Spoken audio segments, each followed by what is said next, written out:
నిన్న 8 వరకు నార్మల్ గా మాట్లాడుకున్నాం మేము, నార్మల్ గా మెసేజ్ చేసుకున్నాం. అయితే నేను ఇవాళ కలుస్తా అని చెప్పి కలువమన్నాడు. సరే కలుస్తా అని చెప్పినా నేను. అయితే నాకు అనుకోకుండా ప్యాథాలజీ డిపార్ట్మెంట్ లో డ్యూటీ పడింది ఇవాళ. నిన్న నైట్ 8:30కి అట్లా కాల్ చేసింది మా సీనియర్, నేను రావట్లేదు కొంచెం క్యారీ చేయదాన్ని అంటే, నేను చెయ్యాలి కదా నాకు కంపల్సరీ దాన్ని. అంటే నాకు ఇట్లా ప్యాథాలజీ డిపార్ట్మెంట్ లో డ్యూటీ పడింది, రేపు వీలు కాదు, సాటర్డే ఎట్లాగో నాకు ల్యాబ్ ఉంటది అన్న, సాటర్డే వీలు అవ్వదు, సండే బతుకమ్మ సెలబ్రేషన్స్ ఉన్నాయి, నేను ట్యూస్డే రోజు కలుస్తా, మండే రోజు డ్యూటీకి పోయొచ్చా అని చెప్పిన. ఇక వినలేదు, కాసేపు అరిసిండు నా మీదకి. ఇక అరవని అని చెప్పి నేను సైలెంట్ ఊరుకున్నా. విన్నా అరిసిన కాడికి నేను ఇద్దరం అరుచుకున్నాం. అయితే మా ఊరు అబ్బాయి ఒక ఆయన అంజీ అని ఉంటాడు ఆడ హైదరాబాద్ లో, ఆయన దగ్గరకు పోయిండు నిన్న. ఆడు అడుకున్నాడు, తిన్నాడు. పొద్దున్నే వాళ్ళ హాస్టల్ దగ్గరకు వచ్చిండు. నాకు 9కి డ్యూటీ, నా డిపార్ట్మెంట్ ఎవరు లేరు, క్యాథాలజీ అంటే నేను ఒక్కదానే. నేను కూడా లేట్ పోతే ఏమనుకుంటారన్నా, కలువమన్నాడు పొద్దున వచ్చి. లేదా నాకు వీలు కాదని చెప్పి నేను హాస్పిటల్కి పోయినా డైరెక్ట్ ఆయన ముందు నుంచి. వచ్చేసరికి ఇప్పుడు ఇదంతా ఎందుకు మధ్యాహ్నం నుంచి మాది మెసేజ్ చేసిండు, ఇంటికి పోతున్నా అని చెప్పిండు, మటన్ వేసుకొని తింటున్నా, మా గాలిరెడ్డి వాళ్ళు వచ్చిరని చెప్పిండు. ఏసీ ఫోటో పెట్టిండు, నేను ఇంట్లోనే ఉన్నాడు అనుకున్నా ఏసీ ఫోటో పెడితే.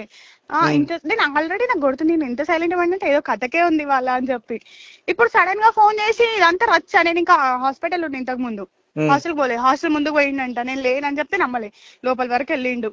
వాడు మా రూమ్ లో నా ఫ్రెండ్ ఉంటే ఆమెను కాల్ తెప్పించి ఏడున్నా అంటే హాస్పిటల్లో ఉన్నా అని చెప్పిన. ఆ నుంచి వెళ్ళొచ్చింది. ఇదంతా నేను బతక ఇప్పుడు అది ఇదని చెప్పి మాట్లాడుతుంది. ఏ విషయానికన్నా ఆయన కరెక్ట్ ఉందా అన్న, నువ్వు చెప్పు పోనీ.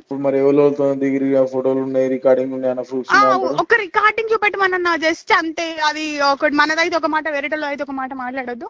ఒక రికార్డింగ్ చూపెట్టమన్నా యాక్సెప్ట్, నేను మీరు ఏ చెప్పినా నేను దానికి యాక్సెప్ట్ చేస్తా. ఇంకేంటి, ఒక రిమార్కే కానీ ఒక రికార్డే కానీ చూపెట్టు, ఫోటోలు దాకా ఏం అవసరం లేదులే, ఒక రికార్డింగ్ చూపెట్టు, మన అవన్నీ ఆయన దగ్గర ఉన్నాయి కదా. ఎందుకు మరి మ్యారేజ్ చేసుకుందాం అని అంటున్నా, ఏమంటుండ, ఒక నిమిషం లైన్ ఉండట్నే పెట్టేసిందిలే.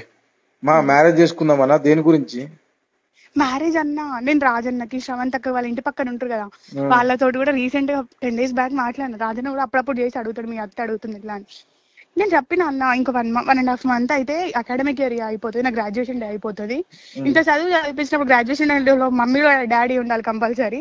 ఆ గ్రాడ్యుయేషన్ తీసుకున్నాక నెక్స్ట్ 1.5 month లో చేసుకుందామని క్లారిటీగా రాజన్నతో సహా చెప్పిన. అంటే ఇట్లా 2 years 3 years నుంచి ఇట్లా జరుపుకుంటూ వచ్చిరంట కదా. 1 year బ్యాక్ ఆయనే జరిపిండు అన్న, ఆపరేషన్ అయిందని. అంతకుముందు ఒక్కసారి నువ్వు జరపలే?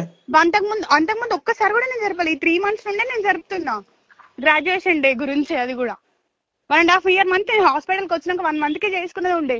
ఆయనే నాకు నడుము అసలు నొప్పి ఉంది, దేనికి అయితలేదు నాతోని, ఉండనులే ఇంకో 4-5 months అని చెప్పి ఊరుకున్నాడు. ఇంతకుముందు ఎప్పుడు ఇట్లా చేసిండా? ఇంతకుముందు 2 సార్లు అయింది. సేమా? ఉన్నది నా దగ్గర సేమ్. అంటే ఇట్నే చచ్చిపోతా బతాను అందరికి ఫోన్ చేసినా,